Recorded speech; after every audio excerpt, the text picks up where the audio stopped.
When it comes to the fight against insurance companies, large corporations, and the healthcare industry, injured victims are always the underdog.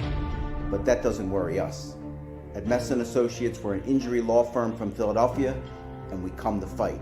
Our clients know that they've got representation with a chip on its shoulder, and it's the same chip that makes Philly the toughest city in the country. Call 215-568-3500 or visit us online at messalaw.com.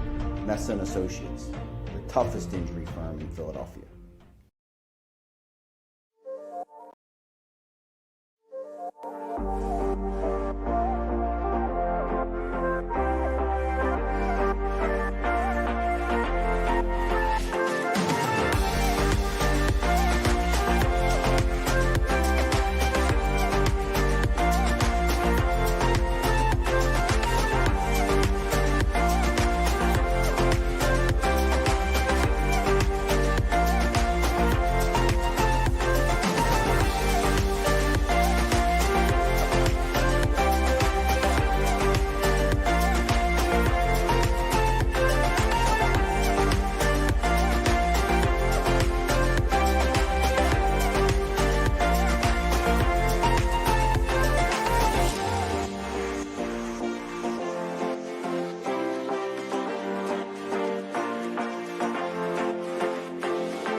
EAGLES, Eagles.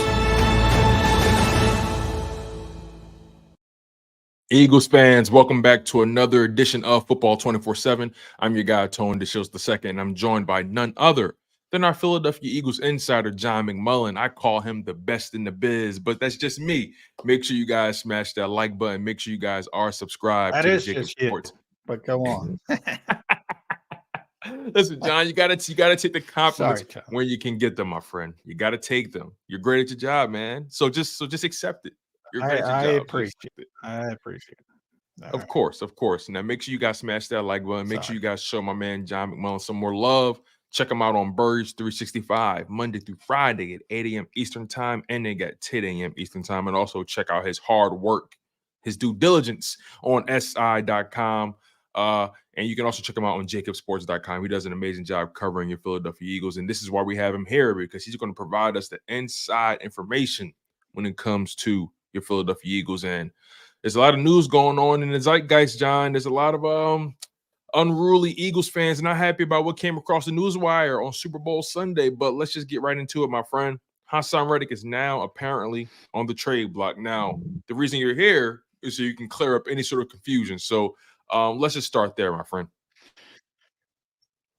Yeah, you got to breathe a little bit. The Eagles did grant permission to seek a trade. It doesn't mean they're going to be a trade. It just means, and this kind of happened with Darius Slay last year. Obviously, Hassan has had a nice little run here and outperformed his contract, no question about that. So from his standpoint, he wants to be paid like one of the best edge rushers out there. The Eagles obviously have their own limitations, salary cap wise, and have other pressing needs that they need to look after. So it becomes a little bit difficult. And, there's a win-win situation. And from the Eagles' perspective, that means significant compensation plus a little bit of cap relief. Yeah, he could potentially be moved. But, from the standpoint, it's a calculated gamble. Clearly, Reddick is about the numbers he's hearing. So this is basically a go out there, talk to teams. We're not lying to you. That's what the market is type thing. And we'll see how it shakes out. But, something had to be done. Hassan didn't want to play at the level he's at right now, and the Eagles don't want him at the cap number he's at right now. So both sides need to tweak things from different standpoints, and they're still hopeful of getting something done. But if they can't, Obviously, at any point, he could be moved, but I think this aside, he's going to get $25 million, top tier edge rusher money.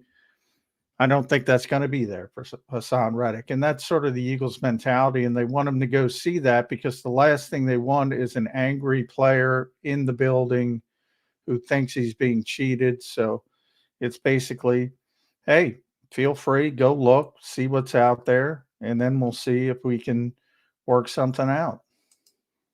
It's interesting because, this is the contract he signed, right? And of course, players either underperform or outperform their contracts. And, Hassan Reddick has given the Eagles back-to-back seasons of double-digit sacks. And over his career, he's had 4 straight seasons of double-digit sacks. I believe the only edge rusher to do so is Myles Garrett. So he is in rarefied air when you think about it from that perspective. But when you think about all that, right, why wouldn't the Philadelphia Eagles want to get this thing done? Why don't the Philadelphia Eagles want to make him a top tier or top paid edge rusher? I mean, do they feel like he has limitations on his game, or is it strictly about their cap? Well, it's a little bit of both, but when you start talking about, if you look at the top edge rushers, it's Nick Bosa, who's, over 30 million, 34 million. So he's way out of range. And obviously you saw him in the Super Bowl. I mean, he was on track to be the Super Bowl MVP for a while. I think he had 10 pressures. So TJ Watt, who's been a defensive player of the year, Joey Bosa, Myles Garrett, who's defensive player of the year this year, Montez Sweat, who's got a big deal, Rashawn Gary, Khalil Mack, Max Crosby, and then Bradley Chubb. So if you're Hassan Reddick, you say, well, I'm better than a bunch of those guys. But if you look at it, and I had this discussion with Jody this morning, he specifically mentioned Rashawn Gary. I said, it's about more than just production on the field. Rashawn Gary's 26 years old. When he signed his deal, he's now 27. He's 265, 270 pounds. He's a big physical guy. Hassan's got some limitations because he's undersized. So that's, teams are going to look at that. Same thing with Montez Sweat. He's a monster, and they feel more comfortable paying players like that. I think the Eagles would like to be in the $18-19 million range. And, but I get Hassan's standpoint because he'll say what you said, you're supposed to pay the people that sack the quarterback, and few have done it as well as Hassan Reddick. And, I think his highest leverage point, I mentioned this on the show this morning, was after last season, 2022, the Super Bowl season, when he had 19.5 sacks in 19 games, including the playoffs. And, we all thought he showed up to camp with a groin injury. We thought maybe it was a hold-in situation. You can't hold out anymore because of significant fines. You can, obviously, people have, but you're going to lose significant amounts of money. So a number of players, Danielle Hunter being the most notable, held in, as they say. He showed up to camp, but he didn't practice until a deal was worked out. I thought Hassan might have gone that route, and he probably should have gone that route because he had more leverage coming off the Super Bowl season that's coming off this season. And now he's going to be 30 in September. That factors into it.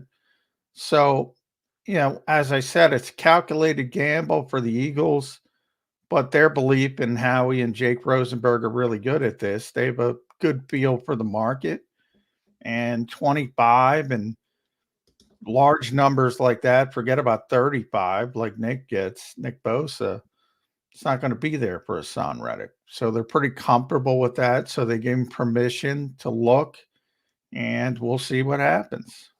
Yeah, his situation is very interesting. You mentioned something about the size, right? The fact that he's Hassan Reddick's not really a big guy. I think he's what, 6'2", maybe 220, 225. 6'1", he's 240, but Okay. that's really undersized. Right. The last thing I want to do is short changing, but to your point, right? You compare him to a guy like Josh Sweat, right? Whose contract ends the same year, 6'5", 265. And look, spot rack is not the Bible, it's not law, but it's a pretty strong point of reference. And when you just look at what they're gauging these two guys at, respectively, Hassan Reddick, his average annual salary, estimated market value is $15.8 million, which is not far off from what he's making currently. And then when you look at Josh Sweat, he's 26 years old. We talk about edge rushers being those prototypical body types. He's 6'5", 265. He's a very large human being. And when you look at his estimated market value, it's $21.5 million. So I mean, that just that pretty much tells you everything you need to know right there. Yeah, it does. And people will say, well, Hassan's a linebacker and he's a defensive end. I hate that conversation because we're past that in this new NFL. Yeah, well, we should be, but too many people will say, oh, they're playing a 3-4. They need a 3-4 linebacker. And then they don't want them dropping into coverage. They don't play a 3-4. Even though from a standpoint of a depth chart, it might say that, but that's not what they play. They play edge rushers, overhang players, if you want to call them that, what Jonathan Gannon used to call them. And that's what Hassan and Josh Sweat do.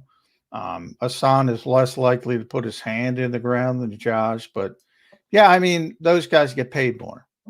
Josh Sweat, I said the day I met him when he was a 4th round pick, I said, boy, that guy looks like an edge rusher. I mean, if you went to Hollywood and you were making a football movie and you said, hey, we need an edge rusher, they're going to come up with Josh Sweat. They might come up with Myles Garrett first, but Josh isn't going to be far down the casting list. He looks like an edge rusher. And yeah, the size is a problem for teams. And, I said that to Jody this morning and he brought up the production and I can bang my head against the wall, but it's about more than that. They're not looking to pay you for what you did. They're looking to pay you for what you're projected to do moving forward. Yeah, and it's a good point because here's the thing. At the end of this current contract, Hassan Reddick will be 30. But if he signs a new deal, whoever he signs that deal with, when that contract takes effect, he'll be 31. So essentially, he's trying to convince the Philadelphia Eagles to pay a 31-year-old edge rusher north of $20 million. An undersized one at that. How feasible is that? Quite really. Well, and that's why the Eagles gave him permission. They said, because other teams are going to say the same thing and say, maybe, 1 year, 2 years, okay. When you start getting to 33 and 34, especially with a big number, where he's at. I mean, Khalil Mack has been one of the great rushers in this league. He's 33 years old, though. Von Miller's 35. Do you really want to be bogged down paying those guys at that stage of their career? Yeah, that Von Miller contract is looking like a mistake at this point. Yeah, Hassan right now is at $15 million, which is not, terrible. But and I think the Eagles would go up to 17, maybe even 18. And I think that, and personally, just me personally, I think that's more of a realistic number. I have a hard time believing that they're going to go even close to 20 or above 20. I just don't think that's. Well, but remember, it only takes one team. And there's a lot of teams, if you think about $20 million edge rushers, there's 1, 2, 3, 4, 5, 6, 7, 8, 9, like 12 10, of them? 11 of them. There's 32 teams. So not everybody's got one of those guys. So if you've been struggling with the pass rush, you could do a lot worse than Hassan Reddick, but that's true. It's a difficult negotiation. You can't just let him play out the deal either because he's got the largest cap hit on the team. by far. And yeah, and you don't want that either. So, yeah, we knew this was coming, um, and the Eagles knew it was coming, and that's why they drafted Nolan Smith. Unfortunately, Nolan Smith's rookie season didn't give them a lot of hope, Right. and certainly, It damaged their leverage as well.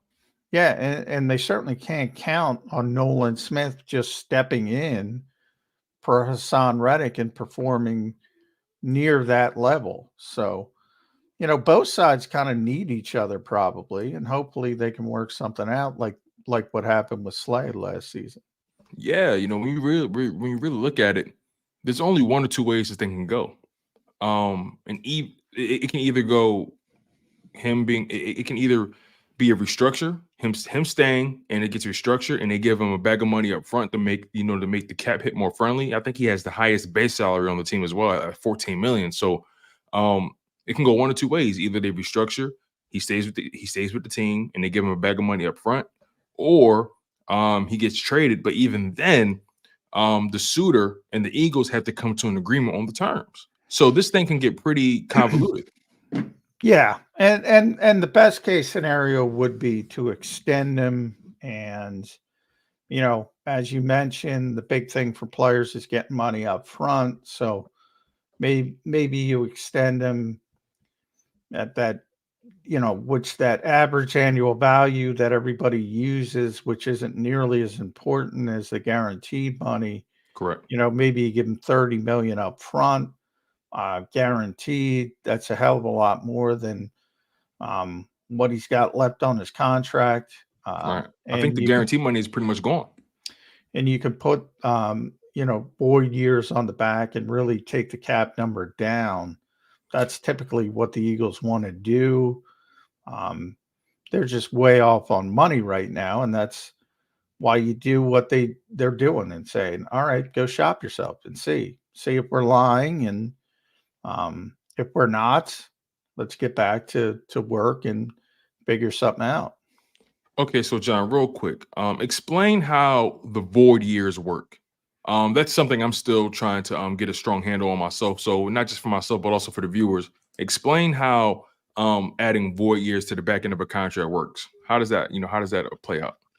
Well, you basically split out that guaranteed money. Instead of doing it over 1 or 2 years, you do it over 5 years. So that's essentially deferring the money down the line, kicking the bucket down the line, basically. Yeah, exactly. And you lower the cap number in the short term so you can better build up the roster in the short term. But yeah, eventually it's like paying on the credit card. Eventually the money's going to come due. And he has void years already. On his original deal, he had 3 void years on his original deal. So you keep sort of going down the road. So and that money goes directly to the player upon that year coming up, correct? No, the void years are just again about spreading out the cap number. Oh, so it's okay. A bookkeeping trip. The player gets the money up front, but in other words, if you, just for sake of argument, you give him 30 million guaranteed, and you do that, whether it's you can do it a lot of different ways: signing bonus, roster bonus down the road. You can do it in increments. There's workout bonuses. There's other bonuses. Salaries are often, actual salaries are very low. The bonuses are very high. And any of the things you can spread out over the length of the deal. So, when you look at over the cap or spot rack or something like that, they're basically, they'll tell you what the real deal is, what the real contract is, where there's an out. And, the Eagles were kind of one of the first teams, but now everybody does it to take advantage of these void years, which essentially automatically void. And unless you work something out, eventually that cap number is going to hit. But the goal is to keep it going. And at least when you're a contender, and then, maybe when you got to take your medicine, you take your medicine down the road. So, with all this news being on the horizon, have you heard through the grapevine about any potential suitors who may be interested in Hassan Reddick services? No, nothing so far. Remember, this just happened as far as giving the permission. Mm, Um, so, and basically what I said, the plan here from the Eagles is clear. It's, we're not, and I don't know the exact number Hassan wants, obviously, but right. he's set to make 15. He's underpaid. There's no question he's underpaid. Um, I'm guessing he wants top 10 edge rusher money, and that's in the 20s, Mm, 22, 23. Um, it's an educated guess. The Eagles don't want to go near that. I'm going to say the Eagles are okay with 18, 19. And he thinks more money is out there, and his agents think more money is out there. they And may be we'll see. right, but they could very well be wrong. And this is the gamble that the Philadelphia Eagles are willing to take. Yeah, and it's a calculated gamble, but it's not that much of a gamble because they He's don't still under have. contract. Yeah, they don't have to trade him. It's not like they can go out and find a trade and say do this trade. The Eagles still have to agree to it. Hmm. So basically, all they have allowed them to do is shop his services and see what somebody might be willing to pay him to start discussions to trade for him. And that complicates it as well because it's not a free agent. You might want to pay somebody 22, 23 million dollars.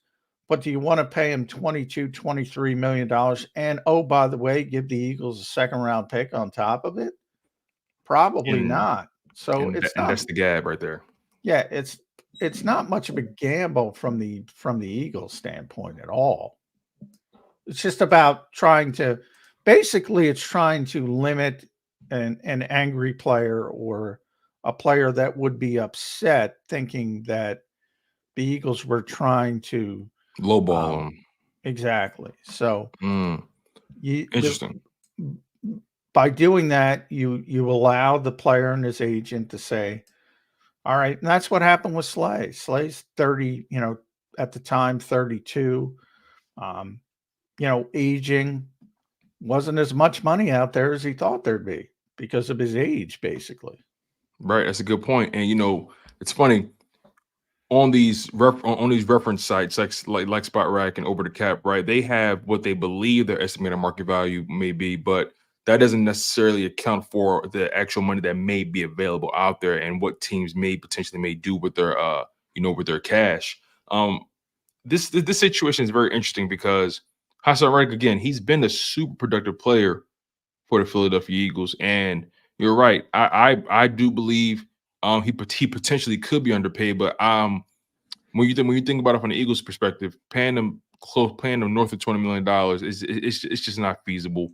Again, when you think about some of the top guys that has position, for example, a Micah Parsons or a Myles Garrett, right? Guys like that. Those guys not only are able to rush the passer, but they're capable. This isn't what you want them doing all the time, but they're very capable of dropping back, maybe handling a tight end a little bit. But Hassan Reddick, his limitations, along not with the size, but also with the skill set, it doesn't really bode well in his favor in terms of the market. Well, I don't want to downplay his, no, because he's not. Nobody's talking about Micah Parsons' coverage ability. Believe me. Same thing with Hassan Reddick. Nobody cares that he can't cover people. When you talk about dropping him into coverage, that's a curveball. That's all it is. I Correct. think there's Right. a tremendous misunderstanding that the Eagles do it a lot. Even when Matt Patricia did it 7 times, that's not a lot Mm, over a game. That's probably too much, but it's whether if you're a baseball fan, that the analogy I always use, how old school you want to go. Nolan Ryan, maybe the best fastball pitcher of all time. He didn't just throw fastballs. If you just go up there and throw fastballs, they're going to figure out pretty quick. So you do have to throw a curveball occasionally. And that's what the Eagles do, and a lot of teams do when they drop guys into coverage, and you're hoping to pull the quarterback in a certain situation. That's all. And Dom Capers brought the zone blitz concept in the NFL. A lot of times you're replacing the dropping player with another player rushing. So again, you're trying to confuse the quarterback more than anything else. Right. You're not looking at Hassan Reddick and saying, "Oh, he's got to get better at coverage." Anybody who signs him, anybody who trades for him, including the Eagles who have him, are getting him to rush the passer. And that's what he does. And guys who rush the passer get paid. And I get 100%. He's been underpaid and he's outperformed his contract. Yeah. And especially in the 2022 season, he was, I think, 4th in Defensive Player of the Year voting. Again, 19 and a half sacks. Yeah, in 19 games. That's There aren't tremendous many production. people. Yeah, there aren't many people on the planet who can rush the passer like Hassan Reddick. So, if there are people out there trying to dismiss his skill set, that's wrong. He is a great pass rusher, but there are things that mitigate it in most NFL teams' minds because they're looking ahead. Again, they're looking forward, not backward. And he's undersized and he's going to turn 30. And, you don't want to be paying $23 million for a 33-year-old edge rusher. And, where Buffalo is with Von Miller, where the Chargers are with Khalil Mack, you don't want to be in that situation. Yeah, it's totally understandable. And just to make make my position clear, when it comes to Hassan Reddick, I think Hassan Reddick has been probably the most dominant defensive player the Philadelphia Eagles have had, maybe over the past several seasons. I mean, to his ability to dominate tackles at will, the speed he comes around the corner. I mean, his skill set is definitely tremendous as a pass rusher. So the last thing I want to do is for it to come off as and that's I'm not saying this is what you're doing, but I just want to make my position clear to the people. The last thing I want to do is dismiss his skill set. Hassan Reddick is a tremendous player, a tremendous teammate as well. But again, sometimes the business just takes over and the talent has to take a back seat. And I think this is the situation that Hassan Reddick is in. Yeah, well, and the Eagles have a number of other issues they got to deal with. Exactly. As I said, so they'll get some more money. And look, ultimately, I think he's going to be back because of what I said. I don't think there's a sweet spot where somebody's going to come in and say, "I'm going to pay Hassan Reddick $23 million and give up a 2nd-round pick to the Eagles." I don't think that trade exists. Yeah, that's the You hard never part. say never, because there's dumb GMs out there, but you should get a t-shirt that says there's dumb GMs out there. I don't think you realize how much you say that. Yeah, well, there are, and that's why I always leave the door open. So, you never say never, but most guys are savvy enough to stay away from that. And ultimately, I think the Eagles and Hassan will work something out. It'll probably, as I said, be more of a short-term extension where he gets more money up front, similar to what happened to Slay. And then the player's happy, the team's happy, and everybody moves forward. Yeah, I tend to agree with you. I definitely think something likely will be worked out. I think he'll come back, and I think, like you said, I think the Eagles are going to restructure, extend, and drop a bag of money on his doorstep, and then everybody be happy and go along their merry way. Last question before we get out of here. Since Hassan Reddick's name has been on the news wire over the past 48 hours, are there any other potential cap casualties that you potentially see on the horizon for the Philadelphia Eagles? Oh, yeah. Well, it starts with Kevin Byard. I mean, it is very unlikely that the Eagles are going to keep Kevin Byard unless something about, Big Banjo that we don't know about, that he loves Kevin Byard. But, if he's a post June 1st cut, so you can designate him, you get $14 million in cap relief. So right there. That seems like a straightforward situation to me. Yeah. Yeah. And even if you cut him, if you want to go pre-June 1st and do it right away, you still get $13 million. So you can do it either way. But now, since you can post date releases, they'll probably do it post June 1st. But he would definitely be the most likely. And Avonte Maddox is a candidate because of all his injuries. And they have Isaiah Rodgers potentially coming back from his gambling suspension. James Bradbury. You're going to have to move on from somebody in that cornerback rotation, and they can't move on from Slay. It's not financially feasible. Or you're taking a big hit. Bradbury, it's not great, but more feasible than Slay, obviously. Yeah, far more feasible if you again do it post June 1st. You're not getting any cap savings, but you're only picking up. Trying to look at it real quick. $4.3 million of dead money. If you do it pre-June 1st, you're taking a $11 million cap hit. So you got to do it post-June 1st, and at least you're getting away with basically no relief, but at least you can move on and go in a different direction, get a little bit younger and some more athleticism on the field. Let me sneak this one last one on you, John.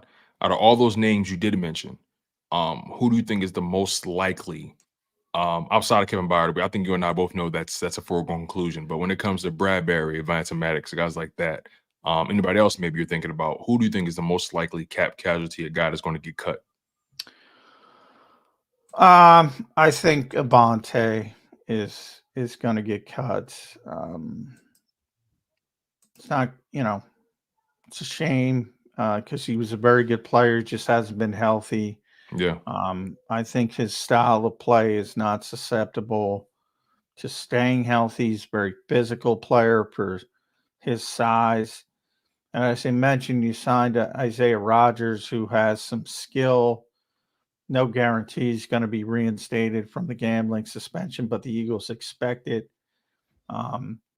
He's only making a little bit over $1 million. It's just an easy decision to make. And unfortunately, sometimes it's difficult, but he hasn't been able to stay healthy. Eagles fans, there you have it. Please make sure you guys smash that like button. Make sure you guys are also subscribed to the JAKIB Sports YouTube channel. We appreciate you guys so much for always locking in on the content. John always gives us great insight, and without his insight, this show does not exist, and it would not be football 24/7.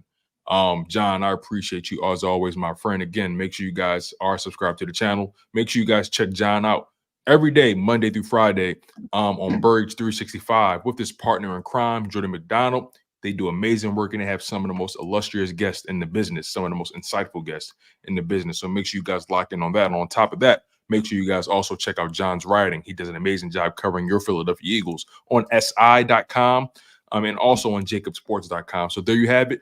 Make sure you smash that like button. This has been Football 24/7 with John McMullen, and I'm your guy, Tone DeShields II, and we'll see you guys next time. Take care. When it comes to the fight against insurance companies, large corporations, and the healthcare industry, injured victims are always the underdog. But that doesn't worry us. At Messon Associates, we're an injury law firm from Philadelphia, and we come to fight. Our clients know that they've got representation with a chip on its shoulder, and it's the same chip that makes Philly the toughest city in the country. Call 215-568-3500 or visit us online at messalaw.com. Messon Associates.